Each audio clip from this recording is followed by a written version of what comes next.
अस्सलामुअलैकुम वरहमतुल्लाहि वबरकातुहु। बिस्मिल्लाहिर्रहमानिर्रहीम।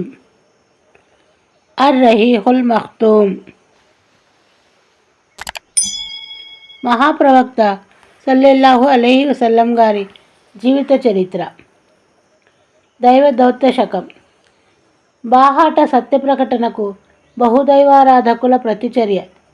ఈ నినాద ప్రతిధ్వని ఇంకా మక్కా చుట్టుపట్ల వ్యాపించిందో లేదో అల్లాహ్ మరో ఆదేశాన్ని అవతరింపజేశారు. కనుక ఓ ప్రవక్త, నీకు ఆజ్ఞాపించబడుతూ ఉండిన విషయాన్ని బహిరంగంగా ఎలుగెత్తి చాటు. షిర్కు చేసేవారిని ఏమాత్రం లెక్క చేయకు. ఆ తరువాత దైవ ప్రవక్త సల్లెల్లాహు అలైహి వసల్లం షిర్క్, అల్లాహకు సాటి కల్పించడం అంటే బహుదైవారాధన దురాచారాలను, దాని అసత్య పోకడలను ఎండగట్టనారంభించారు. విగ్రహాల యథార్థతను, వాటి రుగ్మతల్ని విడమర్చి చెప్పనారంభించారు. ప్రవక్త సల్లెల్లాహు అలైహి వసల్లం ఉదాహరణలిస్తూ ఈ విగ్రహాలు ఎంత వివశమైనవో, ఎంత పనికిమాలినవో, వాటిని ఆరాధించేవారు దైవానికి ఈ విగ్రహాలకు నడుమ ఎలా సంబంధం ఏర్పరచుకున్నారో, వారు అవలంబించే ఈ వైఖరి ఎంత మూర్ఖమైందో హేతుబద్ధంగా తర్కించి మరీ వివరించేవారు. ముష్రిక్కులను, బహుదైవారాధకులను, విగ్రహారాధకులను మార్గభ్రష్టులుగా నిందించినందుకు మక్కా నగరమంతా ఆగ్రహం పట్టలేక మూకుమ్మడిగా ఆయనకు ఎదురు తిరిగింది. ఆశ్చర్య తిరస్కారాలతో ఊగిపోయింది. అంటే అది ప్రశాంత వాతావరణాన్ని భయభ్రాంతులకు గురిచేసిన ఓ పెళపెళారావమన్నమాట. అందుకని ఖురైష్లు హఠాత్తుగా సంభవించిన ఈ విప్లవాన్ని వేళ్లతో సహా పెకిలించడానికి లేచి నిలబడ్డారు. కారణం, దాన్ని సమర్థిస్తే తాత ముత్తాతల నాటి నుండి వచ్చే ఆచార సంప్రదాయాలు పూర్తిగా తుడుచుకుపోతాయి అని వారి భయం. అల్లాహేతర శక్తుల దైవత్వాన్ని నిరాకరించడం, దైవ దౌత్యాన్ని, ప్రళయ దినాన్ని విశ్వసించడం అంటే తమను తాము పూర్తిగా దైవ దౌత్యానికి అంకితం చేయవలసి ఉంటుందన్నది, ఆ మార్గాన్ని తూచా తప్పకుండా అనుసరించాల్సి ఉంటుందన్న విషయం ఖురైష్లకు బాగా తెలుసు. అంటే ఇతర విషయాలను పక్కనబెట్టి స్వయంగా తమ సంపదపై కానీ, తమ ప్రాణాల విషయంలో కానీ వారికి ఎలాంటి అధికారం ఉండబోదు. మరో విధంగా చెప్పాలంటే మక్కా వాసులకు ధార్మికంగా ఇతర అరబ్బులపై ఉన్న ఆధిక్యత, నాయకత్వం పూర్తిగా అంతమైపోతాయి. అల్లాహ్ మరియు అల్లాహ్ ప్రవక్త ఇష్టానికి వ్యతిరేకంగా తమ ఇష్టమొచ్చినట్లు ప్రవర్తించడానికి వీలుండదు. అంటే బడుగు వర్గాలపై వారు ఏ ఏ అత్యాచారాలు జరుపుతున్నారో, పొద్దస్తమానం ఏ ఏ పాపాల్లో లీనమైపోయి ఉన్నారో వాటన్నింటినీ ఒక్కసారిగా వదిలివేయవలసి వస్తుందని వారి బాధ. ఖురైషులు దీన్ని బాగా ఎరుగుదురు. అందుకని ఆ అవమానాన్ని భరించడం కోసం వారు ఏమాత్రం సిద్ధంగా లేరు. ఇదంతా చేస్తున్నది ఏదో గౌరవం పొందాలనో లేదా ఏదో ప్రయోజనం సమకూర్చుకోవాలనో మాత్రమే కాదు, అల్లాహ్ దివ్య ఖురాన్లో చెప్పినట్లుగా. కానీ మానవుడు ఇక ముందు కూడా దుష్కార్యాలు చేయగోరుతున్నాడు అనే దానికోసం. ఖురైషులకు ఇదంతా తెలుసు. అయితే వచ్చిన చిక్కల్లా వారి ముందు ఉన్న వ్యక్తి సత్యసంధుడు, అమానతుదారుడు, మానవ విలువలు, నైతికతల ప్రతిబింబం. ఓ సుదీర్ఘకాలం వరకు వారు తమ తాత ముత్తాతల చరిత్రలో అలాంటి సద్గుణశీలుణ్ణి కనీ విని ఎరుగరు. ఒకవేళ అతన్ని అడ్డుకోదలిస్తే అడ్డుకునేదెలా? ఈ విషయంలో వారు సంభ్రమాశ్చర్యాలకు లోనైపోయారు. బాగా ఆలోచించిన తరువాత వారికి ఓ మార్గం అగుపించింది.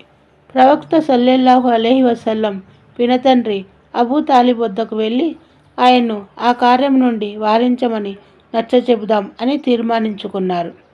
ఈ ప్రణాళికను విజయవంతం చేయడానికి వారు ఓ హేతువును కూడా కనుగొన్నారు. దాని ప్రకారం ముహమ్మద్ సల్లెల్లాహు అలైహి వసల్లం వారి ఆరాధ్యుల్ని వదిలేయమని చెప్పడం, వాటికి ఎలాంటి లాభ నష్టాలను చేకూర్చే శక్తి లేదని చెప్పడం వగైరాలు. ఆ ఆరాధ్యాలను నిందించడం లాంటిదని, గొప్ప దూషణ అని, అదే కాకుండా అదే మార్గంపై నడిచిన తమ తాత ముత్తాతల్ని మూర్ఖులు మార్గభ్రష్టుల కింద జమ చేసినట్లు అవుతుందని నమ్మబలకడమే ఆ హేతువు. ఖురైషుకు ఈ పన్నాగమే సహేతుకమనిపించింది. ఇక ఆలస్యం చేయకుండా దాన్నే అనుసరించారు.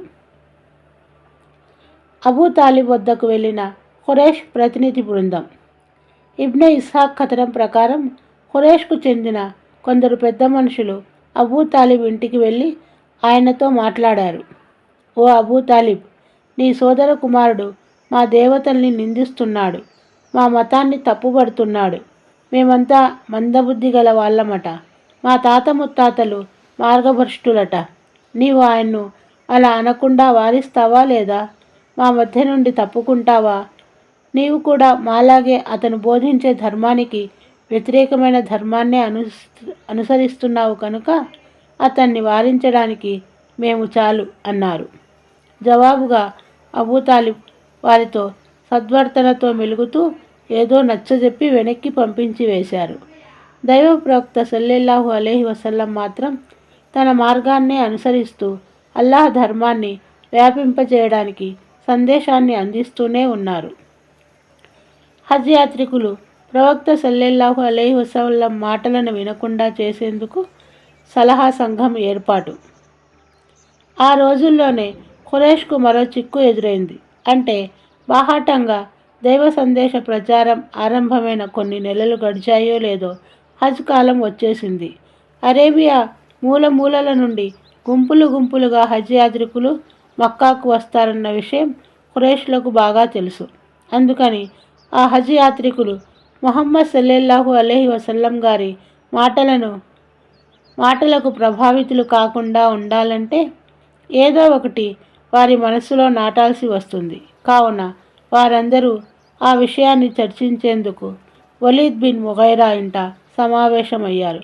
వలీద్ ఇలా అన్నాడు, ఈ విషయమై మీరందరూ ఒకే ఒక మాట మీద నిలబడాలి. మీలో ఎలాంటి అభిప్రాయ భేదం ఉండడానికి వీల్లేదు. మీలోనే ఒకడు చెప్పింది మరో వ్యక్తి ఖండించకూడదు. చాలా జాగ్రత్తగా ఉండాల్సి వస్తుంది అని అన్నాడు. కానియండి, ఏం చెబుతారో మీరే చెప్పండి అని వారు ముగైరాను అడగ్గా, లేదు, మీరే చెప్పండి, నేను వింటాను అన్నాడు వలీద్. దానికి కొందరు ఇలా అన్నారు, అతను ముహమ్మద్ సల్లల్లాహు అలైహి వసల్లం ఓ కాహిన్ అంటే జ్యోతిష్యుడు. లేదు, దైవసాక్షి, అతను కాహిన్ కాడు. మనం చాలామంది కాహిన్లను చూశాం. అతనిలో కాహిన్లలో ఉన్న గొణుగుడు లేదు, వారిలా మాట్లాడేవాడు కాదు. అలా కాకపోతే అతన్ని ఓ ఉన్మాదిగా చిత్రిద్దాం. అబ్బే, అతను ఉన్మాది కూడా కాడు. మనం చాలామంది పిచ్చివాళ్లను, ఉన్మాదుల్ని చూశాం. వారి పరిస్థితిని కూడా గమనించిన వాళ్ళం. ఆ వ్యక్తిలో ఉన్మాదుల్లాంటి ఏ సూచన మనకు కానరాదు. వారిలా పిచ్చి పిచ్చి ప్రేలాపనలు కూడా అతను చేయడం లేదు. మరైతే అతను ఓ కవి అని వారిని నమ్మబలుకుదాం అని వారు ఓ సలహా ఇచ్చారు. దానికి వలీద్, అతను కవి కూడా కాదు. మనకు కవిత్వానికి సంబంధించిన ఛందస్సు సైతం బాగా తెలుసు. మొత్తానికి అతను కవి కూడా కాడు. అతను ఓ ఇంద్రజాలికుడని చెబుదాం అన్నారు అక్కడున్న వారిలో కొందరు. అతను ఇంద్రజాలికుడు కూడా కాడు. మనం ఇంద్రజాలికుల్ని, వారి జాల విద్యను కూడా చూసే ఉన్నాం. ఇతను వారిలా మంత్రాలు చదివి త్రాళ్లను ముడులు వేయడం లాంటివి ఏమీ చేయడం లేదు అన్నాడు వలీద్ బిన్ ముగైరా. ఇవేమీ కాకపోతే మరేమని ఆ యాత్రిక బృందాలను నమ్మబలకగలం అని ప్రశ్నించారు వారు. దానికి వలీద్ కల్పించుకొని, దైవసాక్షి, అతని మాటలు అతి మధురమైనవి, అతని వ్రేళ్ళు పటిష్టమైనవి, దాని శాఖలు ఫలవంతమైనవి. మీరు ఏ మాట చెప్పినా దాన్ని అసత్యంగా భావిస్తారు వారు. అయితే ఈ విషయంలో సరైన మాట ఒక్కటే, అతను ఇంద్రజాలికుడు. అతను బోధించే వాణి అంతా ఇంద్రజాలమే. దాని ద్వారా తండ్రి కుమారుల్లో, అన్నదమ్ముల్లో, భార్యాభర్తల్లో, కుటుంబానికి నడుమ చీలికలు ఏర్పడుతున్నాయి. చివరికి వారంతా ఈ సలహాను ఏకీభవిస్తూ అక్కడి నుండి వెళ్ళిపోయారు. కొన్ని ఉల్లేఖనాల్లో వలీద్ ఖురైషులు ప్రజలు ఇచ్చిన సలహాలన్నింటినీ త్రోసిపుచ్చగా వారంతా నీవే మచ్చలేని సలహా ఏదైనా ఇవ్వమని అడగగా దానికి అతను ఆగండి, నన్ను కొంత ఆలోచించుకోనివ్వండి అని చెబుతూ దీర్ఘంగా ఆలోచించి పైన చెప్పిన సలహాను వారి ముందుంచాడు. ఈ వ్యవహారానికే సంబంధించి వలీద్ విషయంలో ముదస్సిర్ సూరాలో 16 ఆయత్లు అంటే 11 నుండి 26 వరకు అవతరించాయి. వీటిలోకి కొన్ని ఆయత్లలో అతని ఆలోచన తీరు ఎలాంటిదో కూడా చెప్పడం జరిగింది. దివ్య ఖురాన్లోని ఆ ఆయత్ల అర్థం ఇది: అతడు ఆలోచించి ఏదో ఎత్తు వేయడానికి ప్రయత్నించాడు కనుక దేవుడు అతనిని నాశనం చేయుగాక. అతడెలాంటి ఎత్తుగడ వేయడానికి ప్రయత్నించాడు. తర్వాత ప్రజల వైపు చూశాడు. ఆ తరువాత కనుబొమ్మలు ముడిచాడు, ముఖం చిట్లించుకున్నాడు. ఆపై విర్రవీగుతూ తిరిగిపోయాడు. చివరకు ఇది పూర్వం నుండి వస్తూ ఉన్న ఒక మంత్రజాలం తప్ప మరేమీ కాదు, ఇది ఒక మానవ వాక్కు మాత్రమే అన్నాడు. మొత్తానికి ఈ తీర్మానం జరిగాక దాన్ని అమలు చేసే పని మొదలైంది. కొందరు మక్కాకు చెందిన దైవ తిరస్కారులు హజ్ యాత్రికులు వచ్చే వివిధ మార్గాల్లో కూర్చొని ఆ మార్గాల ద్వారా ప్రయాణం చేసే హజ్ యాత్రికుల్ని ప్రవక్త సల్లల్లాహు అలైహి వసల్లం గారి నుండి వచ్చే ప్రమాదం గురించి హెచ్చరిస్తూ వివరాలను అందించసాగారు. ఈ విషయంలో అబూలహబ్ అందరికంటే చురుకుగా పాల్గొన్నాడు. అతను హజ్ కాలంలో యాత్రికుల విడుదలు మరియు ఉకాజ్, మజిన్నా, జుల్మజా సంతల్లో దైవ ప్రవక్త సల్లల్లాహు అలైహి వసల్లంను వెన్నంటి ఉండేవాడు. ఆయన సల్లల్లాహు అలైహి వసల్లం దైవధర్మ ప్రచారం చేస్తుంటే దాన్ని అందుకొని అబూలహబ్, ఈయన మాట వినకండి, ఇతను అసత్యవంతుడు, మార్గభ్రష్టుడైనవాడు అని ప్రవక్త సల్లల్లాహు అలైహి వసల్లం ప్రచారాన్ని ఖండించేవాడు. ఇలా ప్రజలు హజ్ యాత్ర పూర్తి చేసుకొని ఇళ్లకు మళ్ళే నాటికి ముహమ్మద్ అనే ఓ వ్యక్తి తాను దైవ సందేశహరునిగా చెప్పుకుంటున్నాడన్న సత్యం వారికి తెలిసిపోయింది. హజ్ యాత్రికుల ద్వారా ఈ వార్త పూర్తి అరేబియాలో వ్యాపించిపోయింది. వ్యతిరేకత అవలంబించిన వివిధ ఎత్తుగడల గురించి మనం రేపు తెలుసుకుందాము. అస్సలాము అలైకుం వరహమతుల్లాహి వబర్కాతుహు.